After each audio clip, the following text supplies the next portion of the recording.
Bom, pessoal, eu vou fazer só um react aqui a um vídeo que postaram no grupo, que é de um rapaz que ele está fazendo alguns argumentos, né, contra o futurismo, é o Otto Escatologia.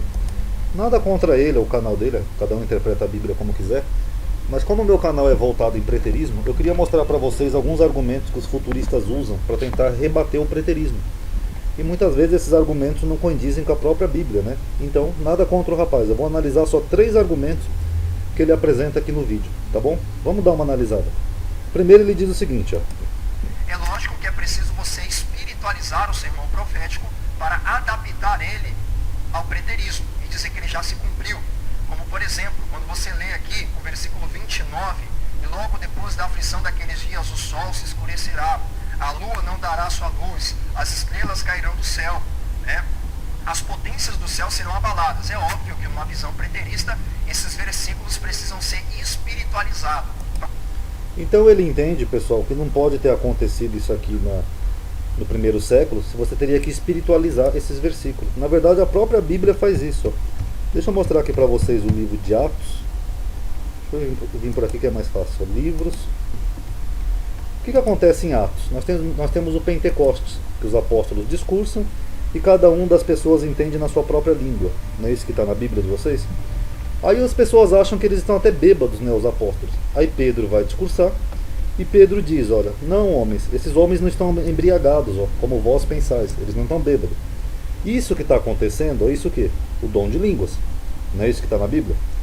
Isso que está acontecendo, segundo Pedro, não eu, era o cumprimento do que tinha sido dito pelo profeta Joel. O que Joel falou? Joel falou que nos últimos dias Deus derramaria o seu espírito sobre a carne, os filhos e filhas profetizariam, os jovens teriam visões, etc. Então todo mundo entende até aqui, né, que Pedro está dizendo que isso aqui de falar em línguas era o cumprimento de Joel.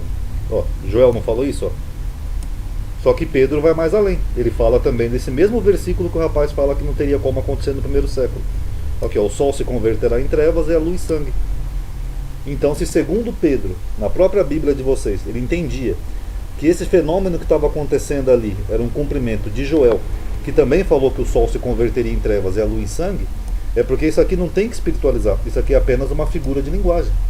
O sol negro, a luz em sangue, eu já mostrei aqui no vídeo do que simboliza isso, sinais cósmicos, e as estrelas, né, que ele fala ali no vídeo, eu já mostrei em 500 vídeos aqui para vocês, que é meramente uma linguagem da época que se refere a pessoas justas, boas. Vou até dar um exemplo aqui, se caso o rapaz ver esse vídeo, é Daniel 12 aqui, ó. Ó, os que forem sábios resplanderão como, né, como o fulgor do firmamento, e os que há muito ensinam justiça, como estrelas. Então, isso já aconteceu no passado, não é estrela literalmente, tá bom? Depois ele fala aqui, né, das tribos da terra se lamentando. Passado, alguém precisa explicar o versículo 30 que diz o seguinte: então aparecerá no céu o sinal do Filho do Homem, e todas as tribos da terra se lamentarão, e verão o Filho do Homem vindo sobre as nuvens. Eu tenho uma grande dificuldade com esse versículo de acreditar que isso já se cumpriu no passado. Em algumas traduções vai dizer que todos os povos da terra se lamentaram. Então ele entende que ali todas as tribos da terra se lamentarão é uma referência ao planeta inteiro. Primeiro, tribo é uma referência a Israel, porque Israel era um sistema de 12 tribos. Então quando Jesus fala ali tribos, ele está se referindo a Israel, judeus. E terra, nós já vimos aqui no canal, tribos da terra não é o planeta inteiro. Deixa eu achar aqui Jeremias 23 para vocês, achei aqui, ó. Olha aqui, ó, vamos pegar o primeiro exemplo do Velho Testamento, ó. Porque dos profetas de Jerusalém saiu a contaminação sobre toda a terra. Na época do profeta Jeremias, os profetas tinham contaminado todo o planeta, pessoal? Não. É porque toda a terra aqui, ó, Eretz, é todo mundo habitável conhecido da época.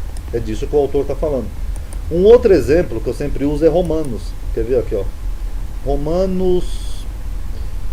Deixa eu achar aqui rapidinho para vocês verem, ó. Romanos... Vou colocar o filtro aqui. Romanos. Olha o que Paulo diz aqui, ó. Sim, por certo, pois por toda a terra, tá? Toda a terra saiu a voz deles, de quem? Dos apóstolos. E as suas palavras até os confins do mundo, ou seja, até onde o mundo alcança.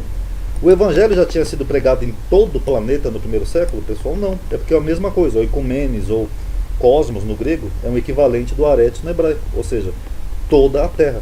Então quando Jesus fala em Mateus 24, as tribos da terra se lamentarão, ele está se referindo aos judeus, tribo, e os judeus que estavam em todo o mundo conhecido, na diáspora. Egito, Roma, Antioquia, Éfeso, etc. Tá bom? E um último argumento aqui do vídeo do rapaz, tá? Só lembrando nada contra ele, é quando ele fala do termo geneia, raça, né? Deixa eu ver se é nesse ponto aqui. Que a palavra geração no texto, ela também pode significar, no seu uso original do grego, raça e etnia. Ela também pode ter o significado de raça e etnia. Isso significa que quando Jesus usa a palavra geração aqui no texto, ele também poderia estar falando de geração no sentido étnico, de geração no sentido de raça. Então, em outras palavras, Jesus está dizendo, eu prometo que não passará esta raça judia, essa etnia, os judeus, a raça judia, não passaria.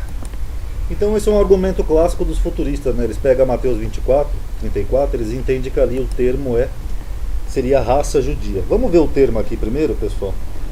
O termo ali, geneia, em grego aqui, ó, geneia, não passará esta geração, aqui, ó. Geneia pode significar tanto raça, família, quanto geração, correto? Só que nós temos dois problemas aqui. Primeiro que esse termo é o mesmo que é usado pelo mesmo autor de Mateus. Deixa eu achar aqui o livro para vocês verem.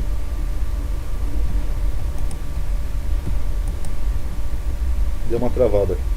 É o mesmo termo que é usado por Mateus, se referindo à geração e não raça.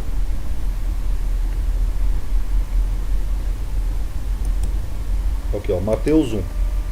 Aqui ele põe a genealogia de Jesus e aqui ele usa o mesmo termo. Ó. De sorte que todas as gerações, ó, o mesmo termo, geneia. Todas as geneias de Abrão a Davi são 14. Geneias, é o mesmo termo. Tá bom? Segundo, mesmo se eu quisesse entender ali que é raça, o outro problema que nós teríamos é tirar do contexto o sermão profético. Porque no sermão profético, Jesus, quando ele sai do templo, os apóstolos mostram para ele a estrutura do templo, aqui, ó, a estrutura do templo. Aí Jesus fala para eles, ó, em verdade eu vos digo, não ficará pedra sobre pedra que não seja derrubada. Do que Jesus está falando? Da queda do templo. Então tem um contexto, pessoal. Aí os apóstolos perguntam para ele a mesma coisa, ó, mestre, quando serão essas coisas? Que sinal haverá? Peraí, que coisas são essas que ele está falando? A queda do templo. E que sinal haverá da tua vinda, ou seja, em juízo, e do fim desta geração, que as Bíblias traduzem como mundo. Então, na própria pergunta dos apóstolos, eles estão perguntando do fim daquela geração. Se vocês quiserem ver, eu mostro aqui para vocês, ó. Mateus 24, 3. Ó.